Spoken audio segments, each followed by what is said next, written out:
దానిలో నీటి కాలంలో యోహాను నాటబడినై ఆకువాడకు తన కాలం ముందు ఫలమిచ్చు చెట్టువలే ఉండును. అతడు చేయునంతయు సఫలమగును. ఎప్పుడు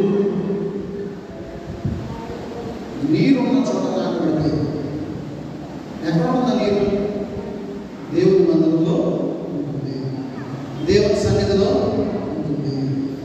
దేవుని సన్నిధిలో మనము నాటబడితే, దేవుని సన్నిధి యోహాను నాటబడితే ఎప్పటికీ కూడా ఎండిపోమండి.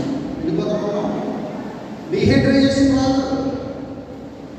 స్వచ్ఛమైనటువంటి శాంతపరచ పరిశుద్ధాత్మ నింపుదలతో ఉంటాం. పాడేసుకుంటూ వచ్చారా? పాడేసుకుంటే బాగా తప్పగా తీయగా మంచి మధురాత్మకంగా పాడేది వచ్చారా? వస్తుందా? బైబిల్ తీస్తే వస్తుంది. బైబిల్ తీసి వాక్యం చదువుకుంటే వస్తుంది పరిశుద్ధాత్మ. గంటల గంటలు గుళ్ళమని కన్నీటితో ప్రార్థన చేస్తేనే కాదండి, మోకరించి ప్రభువా ఒక్కసారి నీతో మాట్లాడే పనుందయ్యా అడిగితే వెంటనే వచ్చి చెప్పమాన్నాడు. సొల్లు కప్పులు కాదండి, అన్ని రియల్ స్టోరీస్. Real stories.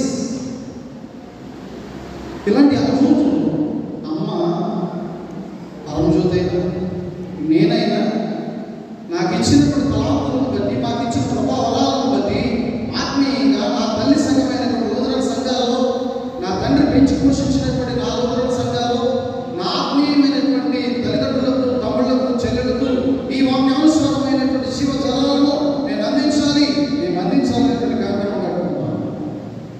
ఎవరు తీసుకొస్తారు? మీ అమ్మగారు మీ ప్రతి వారం ఆదివారం, ప్రతి శుక్రవారం ఆరాధనలోకి, ప్రతి కార్యక్రమాల్లో ముందు 3 రోజుల తర్వాత ఒక రోజు ఏ భాషలో తీసుకొస్తున్నారు మ్యాక్సిమం. ఈ పిలుపు దేవుడిచ్చింది, ఈ సంకల్పం పరిశుద్ధాత్మ సంకల్పం. దాన్ని ఏ ఒక్కరు కూడా పాయింట్అవుట్ చేయకూడదు. ఎందుకంటే ఘనత కోరిస్తే తప్పు పట్టవచ్చు, డబ్బులు కోరిస్తే తప్పు పట్టవచ్చు. ఆత్మల భారంతో, ఆత్మల రక్షణ కొరకై పాటు పడుతూ ఉంటే ఏ ఒక్కరు కూడా దాన్ని సంఖ్యించకూడదనే విషయాన్ని మీకు తెలియజేస్తాను. ప్రభునందు ప్రియమైనటువంటి వాళ్ళగా మనం ఫలించాలి. ఫలించాలి అంటే తప్పనిసరిగా మనము దేవుని సన్నిధి యోహాను నాటబడినటువంటి నీరు లేకపోతే మొక్క ఏ విధంగా కాయలు కాస్తుంది? ఏ విధంగా చెట్లు పచ్చగా ఉంటుంది? అరటి చెట్టు అయినా మామిడి చెట్టు అయినా నీళ్లు లేకపోతే ఆ చెట్టు ఏ విధంగా పచ్చికతో ఉంటుంది? నీళ్లు ఉండాలంటే మన యోహాను, నీళ్లున్న యోహాను నాటబడి మనం దేవుని సన్నిధి నాటబడతాం. జరిగిపోతుంది, సంవత్సరాలు జరిగిపోతుంది. కీర్తనలు 12వ అధ్యాయం వచ్చినటువంటి తర్వాత దేవా నా దేవుడు నీవే, వేగువనే నేను వెతికిదను, నీ బలము ప్రభావం చూడవాలని ఎంతో ఆశతో నేను. ఆయన తెల్లవారుజామున లేచిపోయాడు. చెప్పాలంటే నాకు ఒకసారి నిద్రపోతుంది కదా, ఏ ఒక్క రాత్రి కూడా సరిగ్గా యేసుప్రభు యేసుప్రభు వాళ్ళంతా పరిచయం చేసి గెత్సేమనే రాత్రంతా ప్రార్థన చేసుకుంటాడు. దావీదు మహాశయుడు గృహంలోనైనా, అంతఃపురంలోనైనా, రాజమందిరాల్లోనైనా, దేవుని మందిరంలోనైనా దేవుని చూడాలని ఆశతో తెల్లవారుజామున వేకువజామున 3 గంటలకి ఆయన లేచి ప్రార్థన చేసుకుంటాడు. ఎక్కువగా దేవుని స్తుతించేవాడు, దేవుని నామాన్ని మహిమపరిచేవాడు, దేవుని నామాన్ని ఆరాధించేవాడు. ఎక్కడుందండి ఆరాధన? ఎక్కడుందండి ఈ యొక్క స్థితి? ఎక్కడుంది ఈ విధమైనటువంటి ఆత్మ జ్ఞానం? దేవుని వెతికే విధానం, దేవుని పట్టుకోవాలని ఆశ, దేవుని పొందుకోవాలనే తృష్ణ, దేవునితో సహవాసం చేయలేటువంటి అభిలాష. జాగ్రత్త పట్టు కోసం, పూర్తి కోసం కూడా విద్యులు మంచిదే, తప్పలేదు. కానీ మాయల పరాణితో విద్యలు చేయకూడదు, స్వచ్ఛందంగా చేయాలి. ముఖ్యంగా దేవుడు మనం ఆత్మీయంగా బలపడుతూ, బలపరుస్తూ అనేకులు మనం దీపంగా వెలుగుగా ఉండాలి. అనేకులను దేవునికి నడిపించే విధంగా మనము దేవుని యందు నిరీక్షణ కలిగి జీవించాలి. దావీదు అంతటి మహా గొప్ప యోధుడు, దేవుణ్ణి వెతికేవాడు, తెల్లవారుజాము సమయంలో ప్రార్థన చేసుకునేవాడు, తన కుటుంబాన్ని కట్టుకునేవాడు, తన రాజ్య పరిపాలన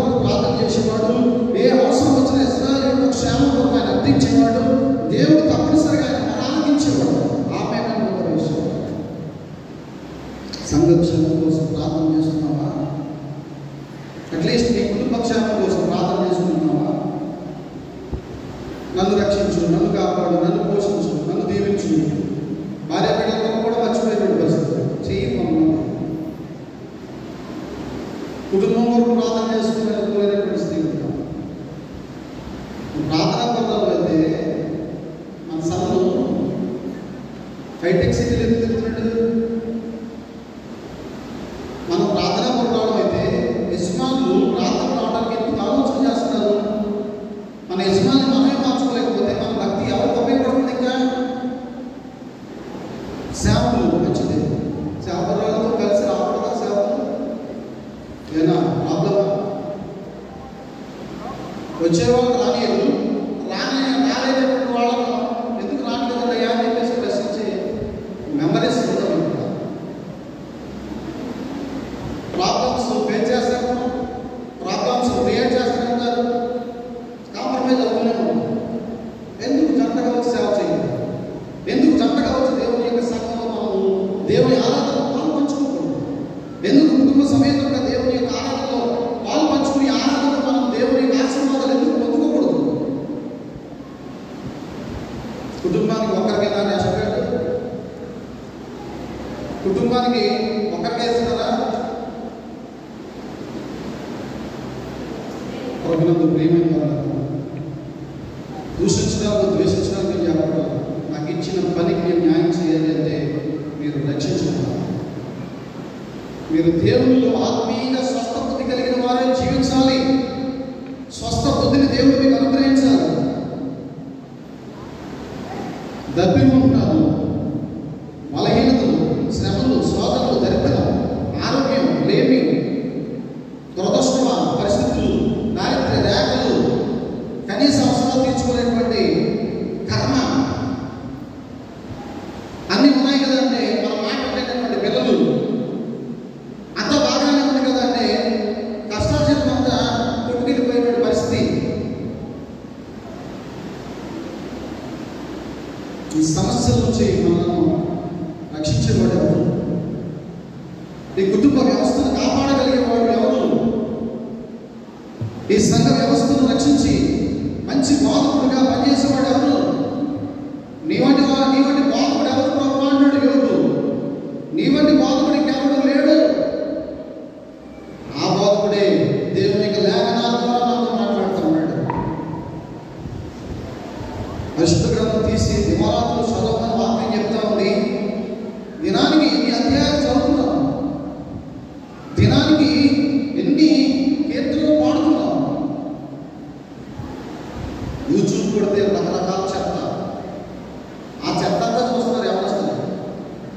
ప్రపంచవ్యాప్తంగా అందరూ దేవుని యొక్క బిడ్డలైనటువంటి వారు కనీసం సాయంత్రం పట్టుకునే ముందైనా ఒక గంట అయినా ఆ యూట్యూబ్ కొట్టి ఈ వారం పాటలేంటి,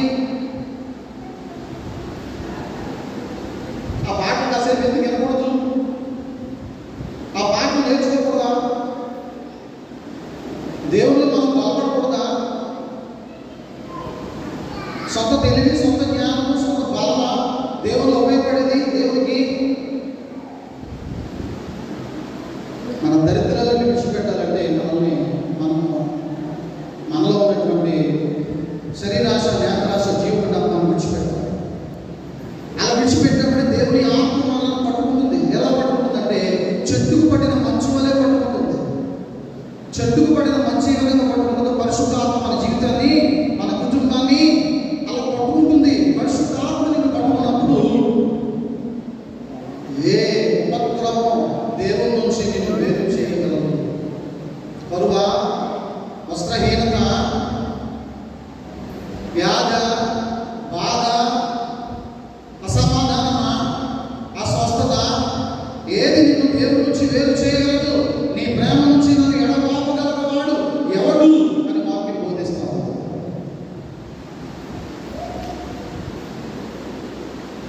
దేవుని వాక్యాన్ని దివారాత్రులు ధ్యానించాలి. కీర్తనలను మనము నేర్చుకోవాలి. నేర్చుకునే వారినే మనం అందరం పెద్ద పెద్ద ఆఫీసర్లే నేర్చుకుని ఉంటారు.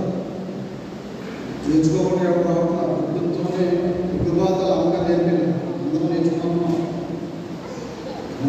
నేర్చుకుంటాం, రోజుదారు నేర్చుకుంటాం. తాడేపల్లి ఏ క్లాస్ కాలేజ్ తీసుకెళ్ళి నాన్నగారు అమ్మగారు అని పేరు, మంచి సంఘటన డెలిగేట్ గారు అన్నట్టు పెట్టి దానికి బిరుదు. నిక్నేమ్ ఏంటంటే గారు. అజ్ఞాన కాలంలో గారు అని పిలిచేది ఆ బాబులో ఆయన ఒక ఆయన. ప్రభుత్వ ప్రియమైన వాళ్ళ ముగిపాలతోనే ఆధ్యాత్మికమైనటువంటి అనేకమైన బలోపేతమైనటువంటి ఆధ్యాత్మిక కార్యక్రమాల పాల్పంచుకున్నాం. మంచి చెట్లు నేర్చుకున్నాం.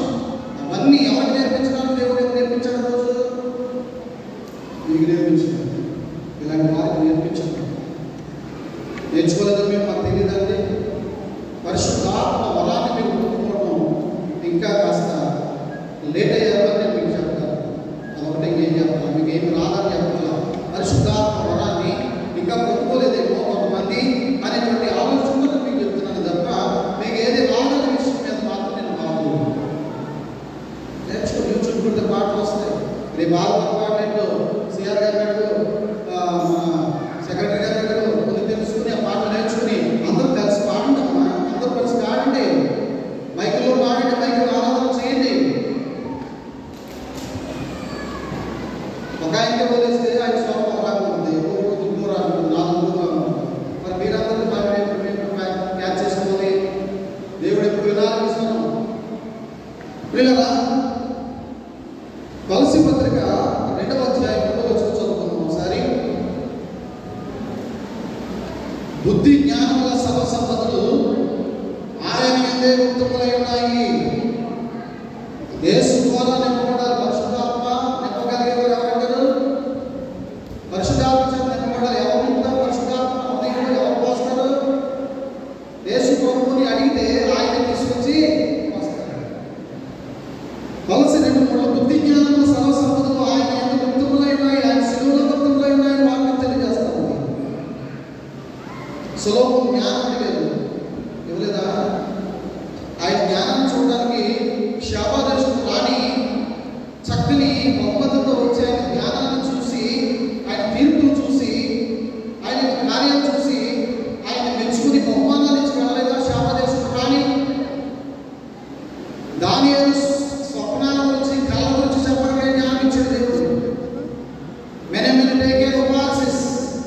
అని చేతి ప్రాంతంలో గోడ మీద రాయగా ఆనాడు రాజు గారు భయపడి ఆ మాటలు చెప్పమని సోదిగాలు పిలిచారు, బయలు ప్రవక్తలు పిలిచారు. ఏ ఒక్కరి వల్ల కాల ప్రవక్తలు పిలిచి అడిగారు, అయ్యా నీ లెక్క సరిపోయింది, సెటిల్మెంట్ అయిపోయింది, నీకు దేవుడికి చెప్పమన్నది చెప్పట్లా, నువ్వు చేయమన్నది చేయట్లా, దేవుడికి విరుద్ధంగా అబద్ధాలు మాట్లాడుతున్నావు, దేవుడికి వ్యతిరేకంగా మోసకరమైన పనులు చేస్తున్నావు, దేవుడికి సామ్రాజ్యాన్ని మోసగిస్తున్నావు, దేవుడి పరిపాలనలు నీ క్రియాశీలతంతా కూడా అబద్ధంగా ఉంది, నీకు పనిష్మెంట్ స్టార్ట్ అయిపోయింది, నీకు ఫైల్ అయిపోయింది, నీ ఫైల్ ఫినిష్ అయిపోయింది అని చెప్పేసి చెప్తాడు. మెనీ మినిట్ టేకేర్ పాస్. ఎప్పుడైనా విన్నారండి మాట? విన్నారమ్మా? మెనీ మినిట్ టేకేర్ పాస్.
హీన స్థితి నుంచి ఈరోజు చక్కని వస్త్రాధారణతో, చక్కని వాక్య శైలితో పులిపీఠాల మీద నిలబడి దేవుని వాక్యాన్ని ప్రబోధిస్తా ఉంటే ఫిలిప్పు అందించినటువంటి సువార్త ఎంతగా ఉపయోగపడిందా ఈ లోకంలో ఉన్న పురుషులకి. అయ్యో, మేము ఎప్పుడు మారుతాం అట్లా, మాలాంటి వారు ఎప్పుడు మారట్లేదు ఆమె ఆయన అని ఆదేశం ఉంటుంది. పరమందు ప్రియమైన పాపం చేసే స్త్రీ యాకోబు బావి దగ్గరికి వెళ్తా ఉంది, పాపం చేయడానికి వెళ్తుంది. క్షమించుకునే బ్యాచ్, నిందించుకునే బ్యాచ్ యేసుప్రభు కనిపెట్టి ఆ మోస ఎదురు చూస్తున్నాడు. నా నీ మోసకి మాలేసి కూర్చున్నాను. వచ్చింది, అమ్మా కాస్త నీళ్ళిస్తావా, మీరు యోగులు కదండి, మీరు మమ్మల్ని ముట్టకూడదు, మీరు మమ్మల్ని తాకూడదు, మేము ఇచ్చిన నీళ్ళు తాకూడదు, ఎంత దాహంతో ఉన్నా మీరు అలాగే ఉంటుకోవాలి. అమ్మా, నేను ఎవరితో తేలికగా మాట్లాడుతున్నాను అంతే, నేను ఎవరితో నీకు తెలియదు కదా, నేను ఇచ్చే నీళ్ళు నువ్వు త్రాగితే ఇంకా మళ్ళీ పిందించుకుంటారో చేపించుకుంటారో చాలా పవిత్రంగా పరిశుభ్రంగా బ్రతుకుతావు. ఆ రెండే మాటలకి పని చచ్చిపోయింది, మనిషి చచ్చిపోయింది, మనసు చచ్చిపోయింది. బాబోయ్, నా జీవితం గురించి నేను మాట్లాడుతున్నాను, ఆయన మాట్లాడుతూ ఉంటే ఏదో తెలియని వైరాగ్యం. అమ్మాయి గ్రామంలో పేదరికాలను వెళ్తూ ఉంటే మరో వ్యక్తి వచ్చి వారితో సంభాషిస్తూ, అయ్యా యేసుప్రభుని చెప్పేశారండి, యేసుప్రభు సంభాషణ అవసరం ఏంటండి, యేసుప్రభు ఎవరండి అని అడుగుతున్నాడు. ఎవరు? వీళ్ళకి అర్థం కాక, మీరు ఇవ్వడు కదా, మా ప్రభు చంపేస్తారంటే మా బాధలో మేము ఉన్నాం, ఏం చెప్తామండి, లోపల ఎలా ఉంది, కళ్ళు మూసిపోయినారు జనమంతా, ఆయన చేత అనేక కార్యాలు చేయించుకున్నారండి, అనేక విధాలుగా సమాధానం చెప్పించుకున్నారండి, అనేక మేలు పొందుకున్నారండి, కలోగింజ తాగి బ్రతుకుల నుంచి ఈరోజు చక్కని పరమాన్నం తినేదాకా వచ్చారండి, ఆయన చేత ఆశీర్వదించబడ్డారండి, ఆయన చెప్పేశారండి. నా గృహానికి వచ్చాడు, నాకు ఇచ్చిన ఆహారం తీసుకున్నాడు, అదృశ్యమైపోయాడు, ఆరోహణం అయిపోయాడు.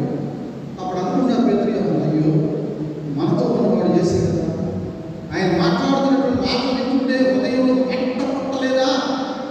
ఎప్పుడుందా దేవుని మాట వింటే మంట పుట్టాలి.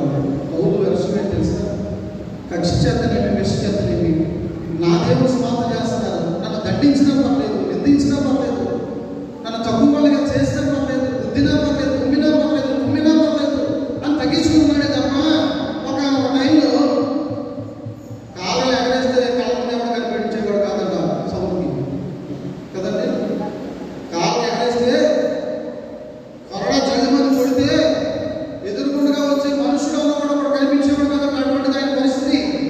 నా కొరకు ప్రాణం ఇవ్వబోతున్నాడు అన్నయ్య, నా రాజ్యాన్ని కట్టబోతున్నాడు అన్నయ్య, నా కొరకు అనేక ఆత్మలు రక్షించబోతున్నాడు అన్నయ్య, సౌలును పౌలుగా మార్చడానికి నాకు అవకాశం ఇవ్వు, ఆయన్ని అభిషేకించు, బాప్తిస్మం ఇచ్చి అభిషేకించు. అభిషేకించమంటాడు. అభిషేకాన్ని పొందుకోవడానికి అనర్హుడు నేను అని అనుకున్నాడు ఆయన సౌలు. దేవుని యొక్క సంఘంలో వాడబడడానికి అభిషేకం కావాలి, దేవుని యొక్క సామ్రాజ్యాన్ని కట్టడానికి అభిషేకం కావాలి, దేవుని యొక్క ఆత్మ భారాన్ని కలిగి ఉండాలంటే అభిషేకించబడాలి. అభిషేకించబడితేనే కానీ పరిశుద్ధ ఆత్మ ఆయనలోనికి రాదు. బాప్తిసానికి దూరంగా ఉన్నామా? తర్వాత తీసుకుందాం అనుకుంటున్నామా? అభిషేకానికి దూరంగా ఉన్నామా? అవసరం లేదని అనుకుంటున్నామా? దేవుని ఆత్మ నిన్ను తాకదు. యేసుప్రభు అంతటి వాడి మీదే బాప్తిసం తీసుకున్న మనుషుడైన ఆత్మభావం దిగి వచ్చిందే కానీ ఆయన వాణి ప్రపంచంలో తిరిగినంతసేపు ఆత్మభావం ఆయన మీదకి దిగి రాలేదు. సామాన్యుడైనటువంటి బాప్తిసం ఇచ్చాను, అయ్యా నీకు నేనే ఉండమేంటి అయ్యా బాప్తిసం, నేను ఎంతటి వాడదయ్యా, నీ చెప్పులు పోయటానికి కూడా నేను పనికిరాను. నీతి యావత్తులు ఈ విధంగా జరగని ఏమనడమైన నీతి యావత్తులు ఈ విధంగా జరగని, ఆ నీతిని ఆ క్రమాన్ని జరగని, అలా జరగనివ్వకపోతే మనం రక్షించబడాలి. నమ్మి బాప్తిసం పొందిన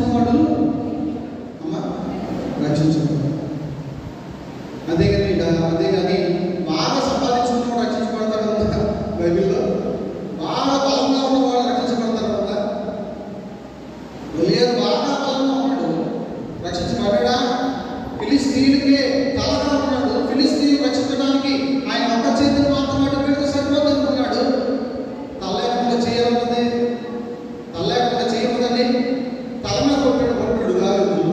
గొప్ప గొప్ప పరిశుద్ధాత్మ చేత నింపబడాలి అంటే బాప్తిస్మ అనుభవాలు మనం ఉండాలి.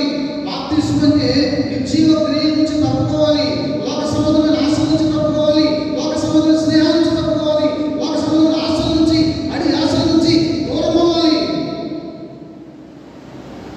అలా దూరం అయితేనే కానీ నిజ క్రైస్తవులు కాదు. ఆది అపోస్తలులు కూడా అదే మాత్రం. యేసు ప్రభు బ్రతికినంత కాలం ఎవ్వరికి కూడా దేవుని గురించి పూర్తిగా అర్థం కాదు. అర్థమైందండి? ఆది అపోస్తలుని దేవునితో నడిచినటువంటి 12 శిష్యులకి దేవుని గురించి కానీ, దేవుని రాజ్యం గురించి కానీ, ఆయన శక్తి గురించి కానీ ఏదో ప్రొఫెషనల్గా వాడబడ్డారే కానీ ఆత్మీయంగా వారు వాడబడలేకపోయారు. ఎప్పుడు వాడబడ్డారు?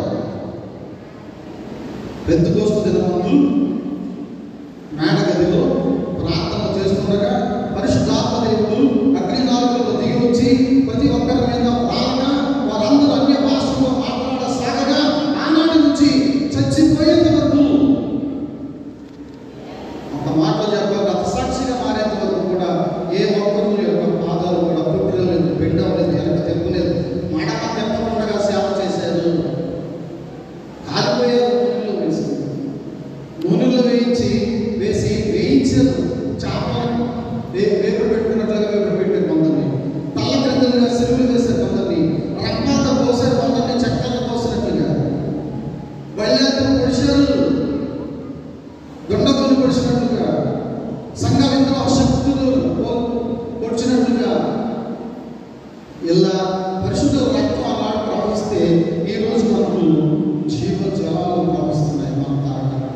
ఆ రోజు వారి రక్తం ప్రవహించకపోతే యేసు ప్రభు వంటి పరిశుద్ధుల యొక్క రక్తము, ఆది అపోస్తలుల పరిశుద్ధుల రక్తము ఆనాడు ప్రవహించకపోతే ఈ రోజు జీవ జలాలు మనకు దొరికేవి కావు. బాప్తిస్మ అనుభవంలో రక్షించబడేటువంటి వారుగా పేరు రక్షణ వాక్యాన్ని అందిపుచ్చుకున్నాం. రక్షణ సమయంలో సేవ చేస్తామా? అసలు ఉన్నామా? వాక్యం చెప్తున్నప్పుడు ఆయన అంటాడు, హలో హలో ఉన్నారా? అంటే అర్థమేంటి? ముగిస్తున్నాను. ఏంటో నేను ఈరోజు మీకు బాగా విషయాలు చెప్పాలని దేవుని చేత ప్రేరేపించుకోవాలంటే వేరే ఏమన్నా చూసుకోవాలి. మీరు బాగుంటారు, ఎప్పుడు బాగుంటారు, ఎలా అయినా సరే బాగుంటారు. అదే నా ఆలోచన. ఉన్నారా ఉన్నారా అని కూడా వస్తున్నాను. పెద్ద పెద్ద మీటింగ్స్ చేసేవాడిని, పెద్ద పెద్ద స్పీకర్స్ వచ్చేవారు, మాత్రం కాదండి. వాక్యం చెప్పినప్పుడే ఒక చూసి వాక్యం ఉంటాను. హౌస్ లైన్కి వెళ్ళినప్పటికీ వాక్యం పెట్టేసుకుని చేరవచ్చు పట్టించుకుని మళ్ళా వాక్యం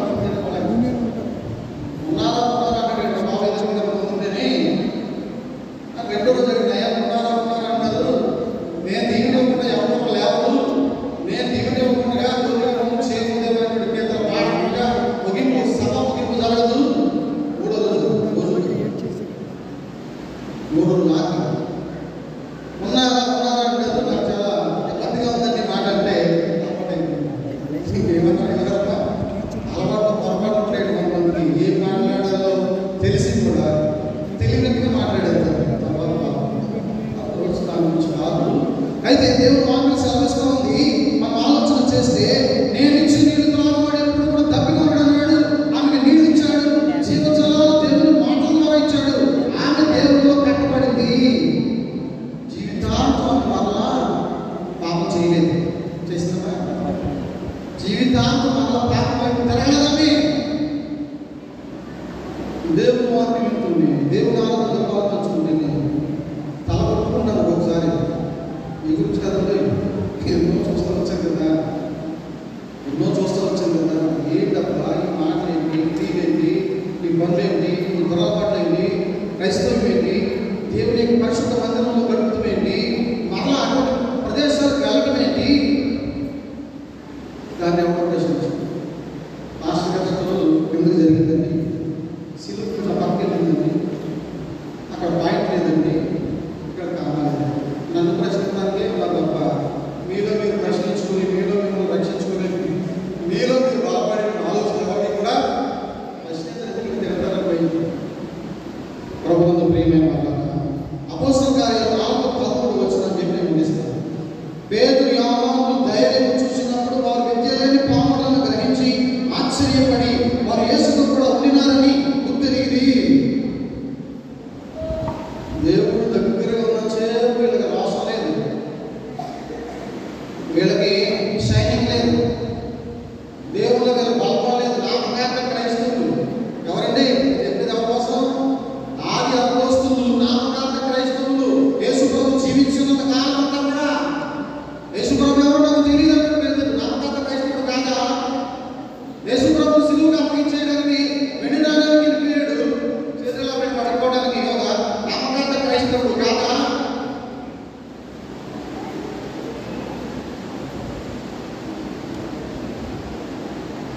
యేసు ప్రభు యొక్క సహోదరులు పరలోక రాజ్యంలో నేను ఒకరిని కుడివైపున ఒకరిని ఎడమవైపున కూర్చోబెట్టుకుంటావయ్యా తమ్ముడిని అని అడుగుతున్నారు. అందుకు వాళ్ళు నాకు కుడి ప్రక్క కావాలి, నాకు ఎడమ ప్రక్క కావాలని వాళ్ళు పదవులు కోరుకుంటున్నారు. వాళ్ళు నామకార్థ క్రైస్తవులు కాదా? నేను తాగే వాళ్ళు తాగుతారా? తాగుతున్నా, తాగినా కానీ నేను ఇవ్వడానికి లేదు, నేను ఇక్కడ ఉండగా ఉంటాను. పర్వతాన్ని వెనుక చూడాలంటే ఎవరికి తక్కువ కావాలి, ఎవరికి ఎక్కువ కావాలి. ఎంత మంచుడే దేవుడు, మా మంచుడే కాదు ముగిస్తున్నాను. లాస్ట్ 3 minutes ఎవరికి తక్కువ కాకుండా ఎవరికి ఎక్కువ కాకుండా 12 గుమ్మాలుగా మార్చేయడం. యెరూషలేము మొదటి యెరూషలేముకి పరలోక రాజ్యానికి 12 గుమ్మాలుగా ఉన్నారు. 12 గుమ్మాలుగా తప్పి చెక్కాడు. నా కుమార్తెలు నగరమకై చెప్పబడినటువంటి మూల స్తంభాలు వలె ఉంటారు అన్నాడు. వాక్యంలో చెప్పాడు, అలాగే పెట్టాడు. మనం వేస్తున్నాము ఈ లోక సంబంధమైన హోదా అంటారా? దాని దేవుడు పట్టించుకోడు. వైరాగ్యం ఏ సేవలో పట్టించుకోడు. నిజంగా చెప్తున్నాడు. ఎవరిని పట్టించుకుంటాడంటే దేవుని యొక్క భీతి, పరిశుద్ధాత్మ చేత నింపుదల, దేవుని అడుగుజాడల్లో నడిచే విధానం. ఎవరుంటే వాళ్ళే, వాళ్ళు ఎక్కువవారా తక్కువవారని కాదు, ఎవరుంటే వాళ్ళే. పురుషుల స్త్రీల లింగభేదం లేదు, యూదుడా క్రైస్తవుడా అన్యుడా కుల భేదం లేదు, నాకు అందరూ సమానమే.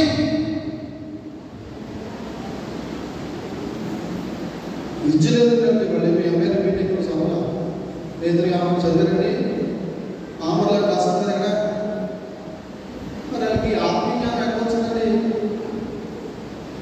ఇటు గుంటోండి చాలా మెట్ల కింద అడుగుతున్నటువంటి లేచి నడువయ్యా అనగలిగాడు, నడిచాడా లేదా? ఇలా అనేకమైన స్వస్థతలు జరిగించారు, కార్యాలు జరిగించారు. సార్ అర్థం చేసుకోండి, ఎన్ని ఇబ్బందులు ఉన్నా, ఇరుకులు ఉన్నా, దరిద్రం ఉన్నా, అసమాధానాలు ఉన్నా, వాటిని అన్నిటి నుంచి కూడా మనం తప్పించగలిగేది పరిశుద్ధాత్మ చేత నింపబడినటువంటి ప్రార్థనే. అవునంటారా కదా? పరిశుద్ధాత్మ లేనిదే గాదాగా పడను. పరిశుద్ధాత్మ లేనిదే పైరు కాదది. దేవుని యొక్క ఆత్మ చేత నింపుదల, దేవుని చేత నింపబడేటువంటి వారమై వాటి అనుభవాల్లో ఉన్నప్పుడు దేవునికి ఏర్పాటు ప్రతి ఒక్కరూ కూడా శుద్ధ హృదయాన్ని కలిగి జీవిస్తున్నాం. మన కుటుంబాలను మనం రక్షించుకోగలం, మన జీవితాన్ని మనం కాపాడుకోగలం, మన సంఘాన్ని క్షేమాభివృద్ధిలో నడిపించుకోగలం. అలా నడిపించుకునే కోణంలో మనం దేవునికి సమీప బంధువులుగా మారాలి. అలా శ్రమల నుంచి, ఐక విచారాల నుంచి, లోక సంబంధమైనటువంటి ఆశల నుంచి, అడి ఆశల నుంచి మనం విడిపించబడాలి అంటే దేవునికి అతి సమీప బంధువులుగా మనం మారిపోవాలి. అప్పుడే దేవుడు మన పట్ల కృప చూపిస్తాడు. కృప ఉంటే సరిపోతే కూడా అవసరం కాదు, ఆయనే పెడతాడు. ఇంటి కోసం బాధపడక ఆయన పెడతాడు, కృప ఉండించాలి. అందుకే పౌలు అంటాడు, నా కృప నీ కృప నాకు చాలు. మన ఆ విధంగా పరిశుద్ధాత్మ చేత నింపబడినటువంటి వారు, దేవుని యొక్క శక్తి చేత నింపబడినటువంటి వారు, దేవుని బలపడే వారుగా, దేవుని చేత ఆమెను ముద్ర వేయించుకునే వారుగా, దేవుని యొక్క ప్రియ బిడ్డలుగా, దేవుని యొక్క నిజ క్రైస్తవ వారసులుగా, వారసులుగా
Hallelujah.